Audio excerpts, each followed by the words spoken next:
Kelly es enfermera registrada en el suroeste de Estados Unidos. Recibió información detallada de su difunto hijo de 2 años, Cody. Él había sido gravemente herido 2 semanas antes mientras jugaba con la pistola de su padre y había muerto por herida de bala. Dice: Cody se me apareció en un sueño. Estaba feliz y saludable, se veía más mayor de lo que era. Me habló como si fuera un adulto. Dijo que había algo mal con su lápida, que su nombre estaba mal localizado en la tumba de una niña que murió 2 semanas antes que él y que su nombre estaba mal escrito. Al día siguiente conduje hasta el cementerio y vi que no había lápida en la tumba de Cody. Entonces llamé a la albañilería y pregunté cuándo pondrían la piedra en la tumba de mi hijo. Me dijeron que lo llevaron allí hacía ya 2 semanas, así que fui al guarda del cementerio y le pregunté dónde estaban las lápidas más nuevas. Me llevó a una tumba y allí estaba la piedra de Cody. Le pregunté que quién estaba enterrado ahí. Miró su lista y dijo que había una niña que murió el 1 de octubre. Cody murió el 14 de octubre. Todas las demás lápidas apuntaban en una dirección, solo la de Cody estaba al revés y apuntaba hacia el otro lado. Siguiendo los indicios del sueño, a Cody le debe haber parecido que su nombre estaba mal escrito. Unos días después, el albañil llegó al cementerio y colocó la placa correctamente en la tumba de Cody. Después ya no hubo más sueños. Easter, de 53 años, es profesora de danza y etnóloga. Su madre murió cuando ella tenía poco más de 50 años y Easter había tenido sueños problemáticos durante mucho tiempo. Mientras tanto, su abuela, que tenía 92, vivía aparentemente con buena salud. Dice: entonces tuve el sueño más fuerte y vívido de mi vida. De repente me encontré siendo transportada a la casa de nuestra familia y mi abuela entró, luego mi madre, y todo fue tan real como el hecho de que estamos aquí sentados hablando. Nos abrazamos, nos besamos, nos reímos y hablamos. Entonces dije: espera, ¿qué estamos haciendo aquí? Me di cuenta de que mi madre había fallecido ya hacía 10 años y mi abuela aún vivía. Se rieron de mí. Nos sentamos en la mesa de la cocina y dijeron: no queremos preocuparte, estamos bien, estamos en casa, todo está bien, nos veremos pronto. Con eso, el sueño terminó y me desperté. Desperté a mi pareja y le conté todo, eran alrededor de las 3 de la mañana. Tomé nota de la hora y a la mañana siguiente mi padre nos despertó con su llamada telefónica y dijo: la abuela murió anoche. Dijo cuándo murió y fue exactamente cuando tuve aquel sueño. Elizabeth, de 64 años, es una peluquera que emigró de Hungría con su esposo. Cuando era una joven mujer casada que vivía en California con 2 niños pequeños, su casera, Hazel, la cuidó y la ayudó a aprender inglés. Después de que Elizabeth se mudara con su familia, las 2 mujeres se mantuvieron en contacto. Durante este tiempo, Hazel sufrió un derrame cerebral. Dice: una noche me acosté y me quedé dormida, y soñé que estaba parada al pie de la cama de Hazel, en el hospital, mientras ella yacía pacíficamente en la cama. De repente vi cómo se incorporaba, pero su cuerpo estaba tendido sobre la cama.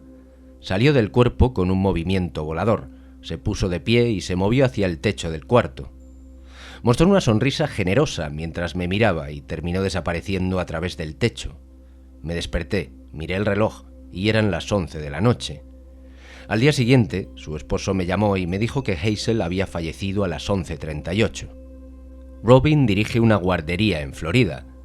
Varios años después de que su abuelo muriera de un ataque al corazón cuando tenía 70 años, irrumpió en su mundo onírico en el momento preciso. Dice: era mi primer año de universidad y yo estaba durmiendo en mi dormitorio. Estaba soñando algo cuando de repente el abuelo irrumpió en mi sueño. Él estaba realmente allí. Olí su loción para después del afeitado y su tabaco. Parecía preocupado por mí. Me dijo: cierra las ventanas, ten cuidado, cierra las ventanas. Era una advertencia seria. Me desperté sobresaltado y miré a mi alrededor.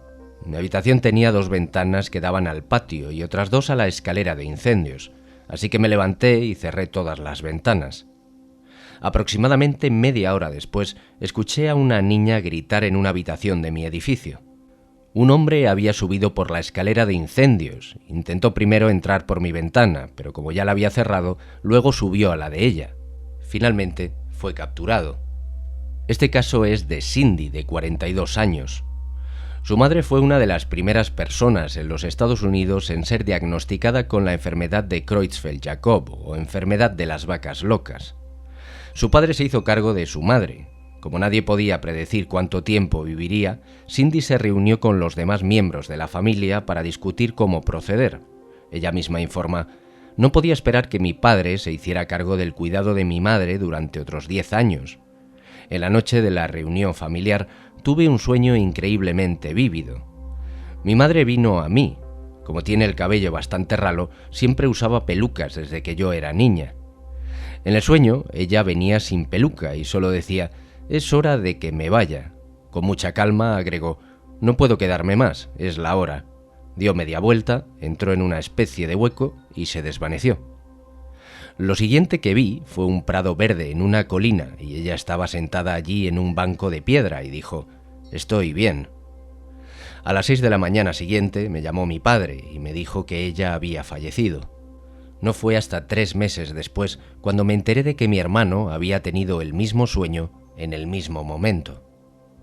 El médico con sede en Estados Unidos, el Dr. Walter de Sousa, tuvo una serie de sueños muy vívidos en 1986, en los que su difunto padre, que había sido enterrado en la India 3 años antes, parecía estar dejando su ataúd y tratando de comunicarle algo. Es importante resaltar que antes de su muerte, el padre había valorado mucho que sus huesos fueran enterrados en un santuario después de que se hubiera limpiado la tumba.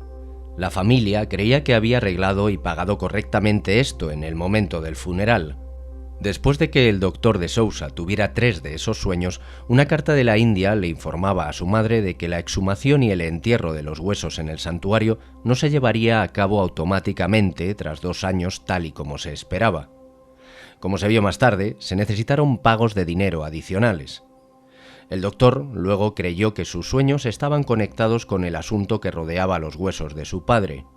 Convenció a su madre para que fuera a la India y asistiera al funeral, pero ella y su hermana le restaron importancia al problema y no querían gastar dinero en el viaje. Entonces se dio un cuarto sueño similar a los primeros 3. Ahora le contó a la familia sobre sus sueños por primera vez e insistió en que su madre fuera a la India y asistiera al entierro de los huesos. Ella finalmente asintió, y una vez se comprobó cómo se llevaba a cabo el proceso, los sueños se detuvieron. Prakash, un niño original de la India, lloraba más que el resto cuando era un bebé. Cuando tenía unos 4 años y medio, comenzaron sus recuerdos nocturnos de una aparente vida anterior.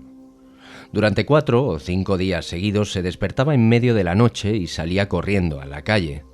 Cuando se le preguntó, dijo que pertenecía a Kosi Kalan, que se llamaba Nirmal, que su padre era Bolanat y que quería ir a su antigua casa.